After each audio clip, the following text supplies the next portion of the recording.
record this, and we'll see how this goes. Thanks for coming along, everybody.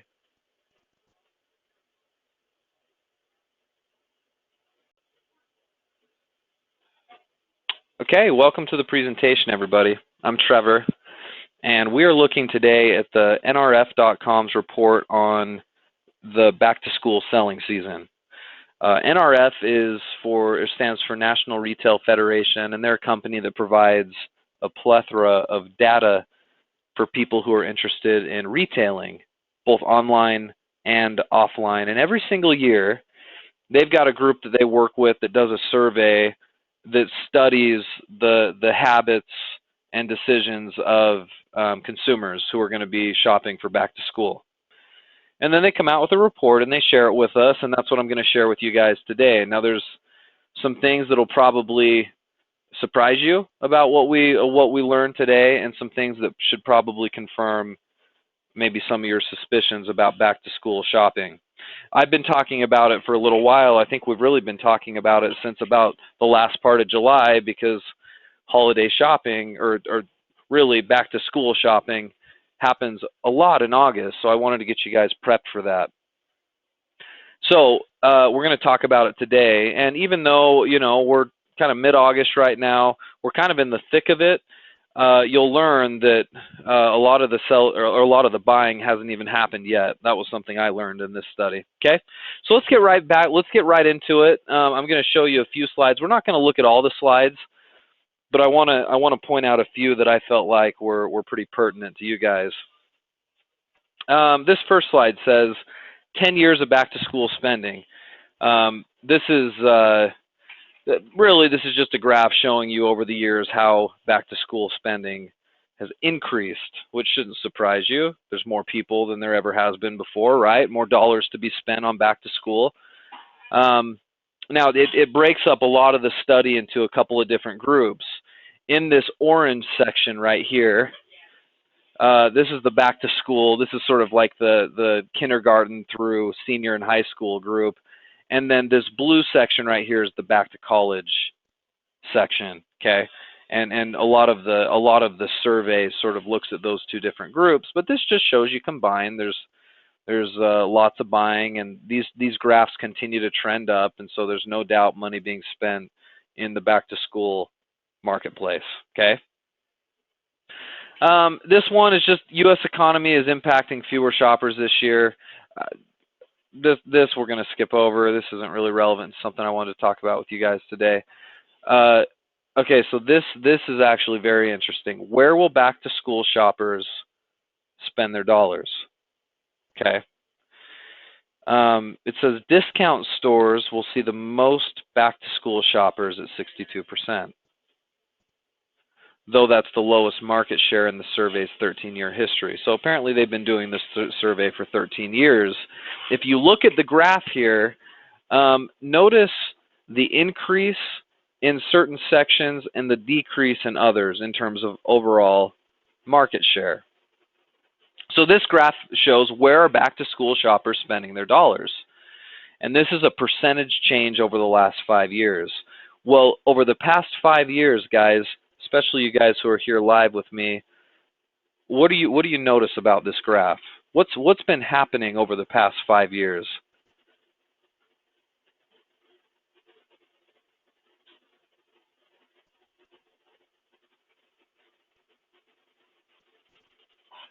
Okay, so we're seeing a decrease, right, in some areas. They said that discount stores, right, a lot of your discount stores out there they have the biggest market share still at 62%, but over the last 5 years, sales have been declining there, right? They've been declining at drugstores. They've been declining at thrift stores. Okay, the only sort of like physical store where they've been increasing are clothing stores. But I thought what was interesting is the biggest percentage increase in the last 5 years, which shouldn't be a shock to you guys. It's happening online, right? That's no surprise. With the advent of tablets and all of us having access to shopping on our phones, and just generally the trend being to move towards online shopping, it shouldn't surprise you that that's increasing. And I would bet over the years that that's just going to continue to steal market share from the traditional ways of doing shopping. And it will.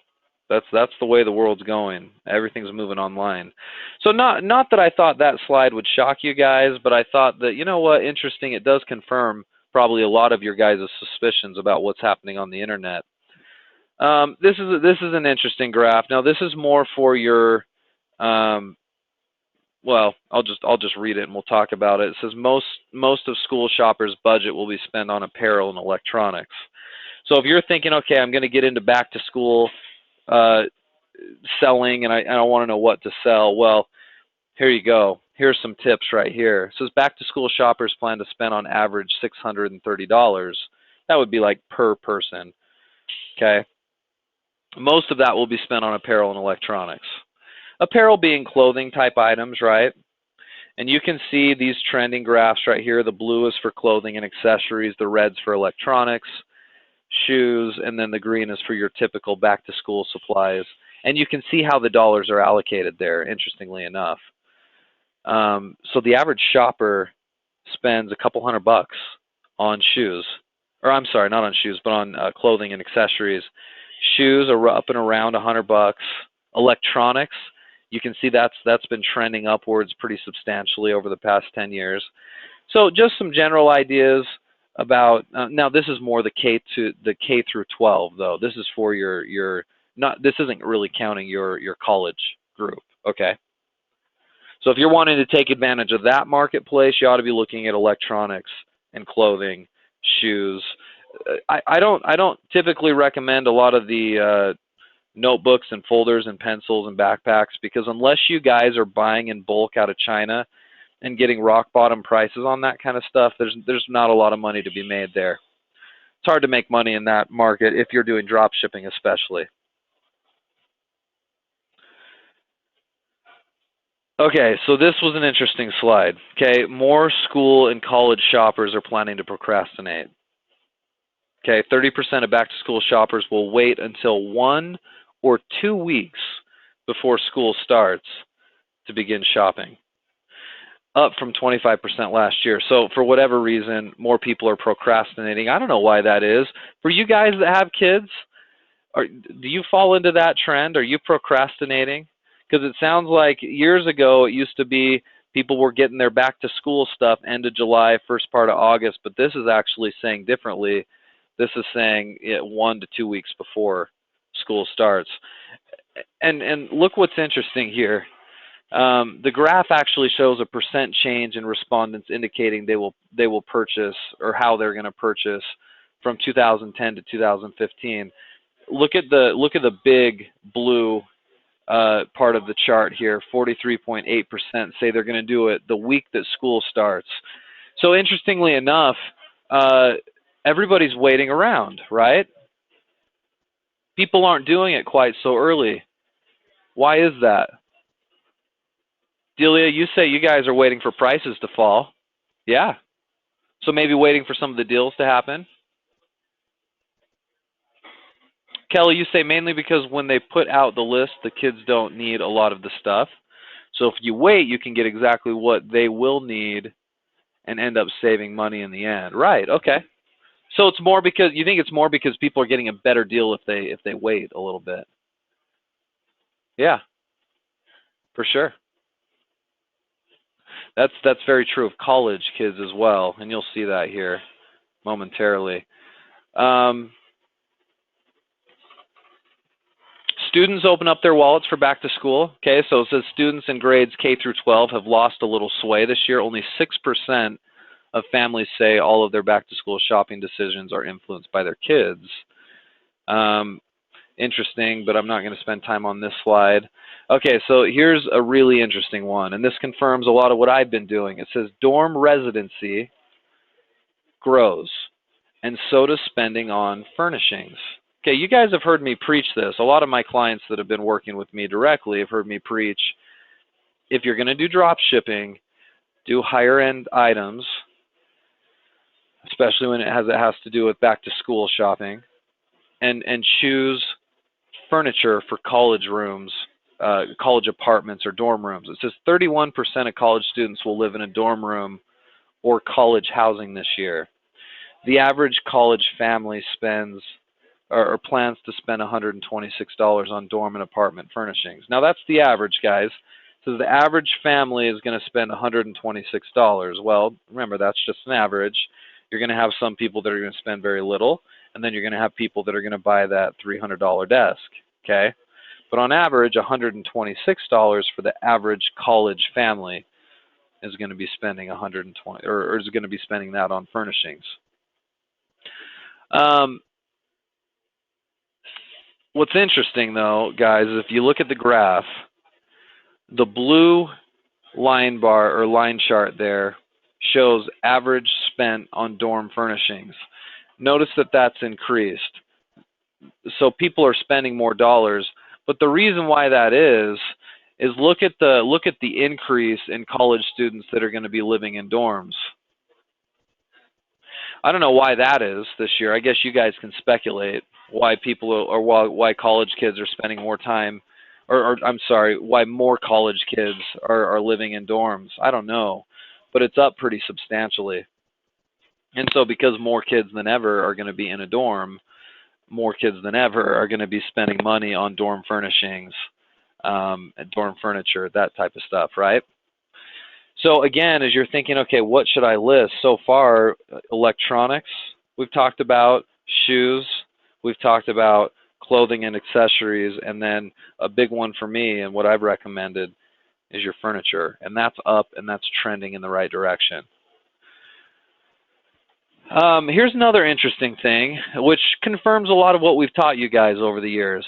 It says more than 90% of online back-to-college and school shoppers will take advantage of free shipping, and almost half will buy online and pick up in store. Okay, so the big thing that I wanted you to look at right here is this. We've preached for a while. I always get the question, well, should I charge shipping in addition to my price, or should I build it into my price and offer free shipping? And a lot of my clients think, oh, well, it doesn't matter, right? Because if I sell something for $50 and then charge $10 shipping, the person is going to pay $60. If I just say $60 and offer free shipping, the person is going to pay $60. Either way, they're spending the same amount of money, so why does it impact things? Well, right here, 90% of people are looking for that free shipping. They're looking to take advantage of free shipping. So if you're not offering free shipping on all of your listings, you really should reconsider, because that's a big thing that everybody's looking for when they're shopping online. Okay. This goes back to well, let me read it first, and then I'll explain. So this is K through 12 versus college. You can see here with the blue flag, that's your K through 12, your kindergarten through 12th grade, and then the red is for college.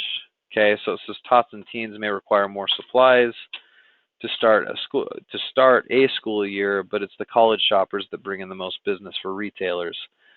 K through 12, they don't spend as much as college kids, okay, or prepping for college, and you can see in each category here kind of where people are spending their money and how much they're spending. So just the important thing here that I thought I'd point out is that it is true that most of your back to school shopping is actually most of the dollars spent anyway are college dollars, not necessarily the K through 12. Okay. Stop me if you guys have questions, by the way. I know a lot of this is pretty straightforward, but stop me if you've got any questions. Okay, so total spending in billions of dollars. This one was fascinating to me, okay? So second only to the winter holidays, spending on back to school and college means a big business for retailers, large and small. Okay, winter holidays, we all know what that is, right? That's your Christmas holiday shopping. When we're looking at holidays, though, this actually surprised me. I didn't actually realize back to school and college was as big as it is in relation to some of these other holidays.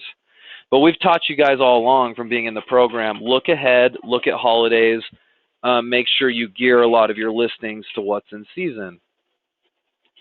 Well, during Christmas, that takes up the biggest percentage here. But the second biggest quote-unquote holiday or season for sales and for money to be spent is back to school and college. Okay? You can see it represents a pretty good part of the pie. And then going down from there, you've got Mother's Day, Valentine's Day, Easter, Super Bowl, Father's Day, Halloween, and St. Patrick's Day. Okay? Most of this didn't surprise me. For you guys who are looking at this graph right now, does anything surprise you here? Just about the numbers and the market size for each of these different seasons? There were a couple of things that surprised me, and I'll tell you what that was. I want to hear what you guys have to say, because I thought this was one of the most interesting slides in the presentation. Shocked me that back to school and back to college is as big as it is. I actually didn't realize it was that big of a market. I've always tried to gear up for it and sell in it, but it is a pretty good sized market. And based on what we're learning here, if you guys have been sort of struggling a little bit with your back to school, back to college sales, that doesn't surprise me either, because what we've learned is that a lot of people are procrastinating. They're not actually doing all their shopping yet. That shopping happens 2 weeks, 1 week before school, and even the same week of school. So we've got a few weeks left still. There's some legs in this market before you guys start moving on to other things. And not just some legs, but there's a lot of opportunity, it looks like, still. The other thing that I was a little surprised by is this one right here. Halloween is smaller than I thought it was. I thought that was actually a bigger holiday in comparison to the other ones. Well, I think it is, just from at least our perspective. We're internet retailers. We're selling on eBay. We're selling on websites. I think it does better for us. And I've just found drop shipping is better for it. For whatever reason, my clients and myself do real well around the holiday, or around the Halloween holiday. Even though it shows, at least as a percentage, it's much smaller compared to some of these other ones.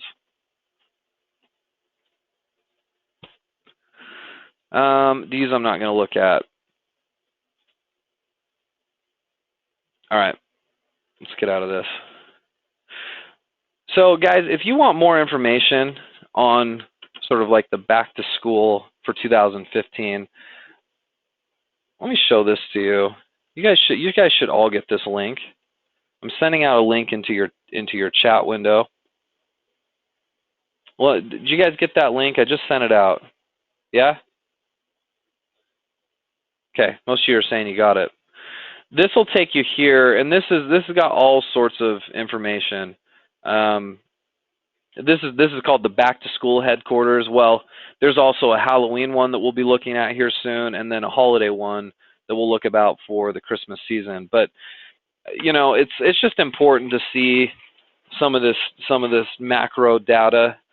You know, you might think, well, I'm just a small eBayer. I'm pretty insignificant compared to all of these numbers. You know, I'm just doing a few hundred in sales right now. Some of you guys are doing much more than that, a few thousand in sales every month, and then some much better than that. But you still may feel like you're a little insignificant compared to some of the numbers we're looking at, and you are, right? Because these numbers are in billions and billions of dollars. But we look at this data to confirm a lot of what we're teaching you guys to do, and what I'm doing personally on my own businesses. And it's I guess the biggest takeaway I have is that, you know, you don't, although it's probably good to prepare early for back to school, it looks like most of the shopping happens right at the time school starts. So we've still got plenty of time left in the market. And because of the increase in college kids that are in dorms and apartments, you're going to see a big influx of furnishings being purchased.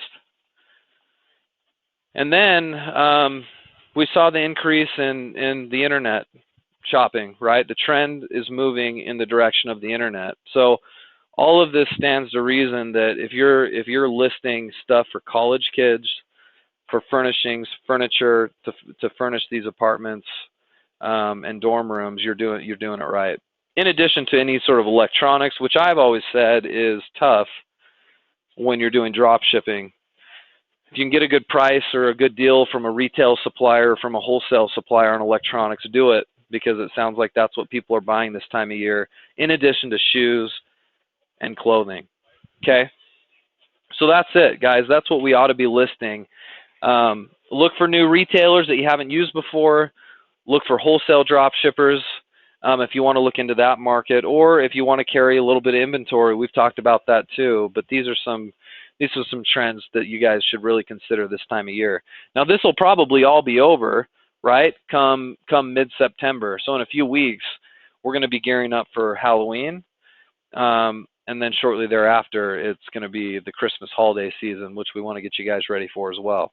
So you're in the program at a good time right now, because it'd be nice for you guys all to take advantage of Christmas and have a huge influx in your sales. Luckily, demand for virtually everything increases during Christmas time, so it's not like we're going to push you toward a certain type of product. We're just going to encourage you to list a lot of everything, see if you can find your own little niche, and then you'll end up sticking with that. Okay? Okay, let's finish up. So I'm gonna go ahead and turn off the recording now. If you guys are watching this recorded, thanks for coming along. Hopefully this was helpful. We'll see you guys next time.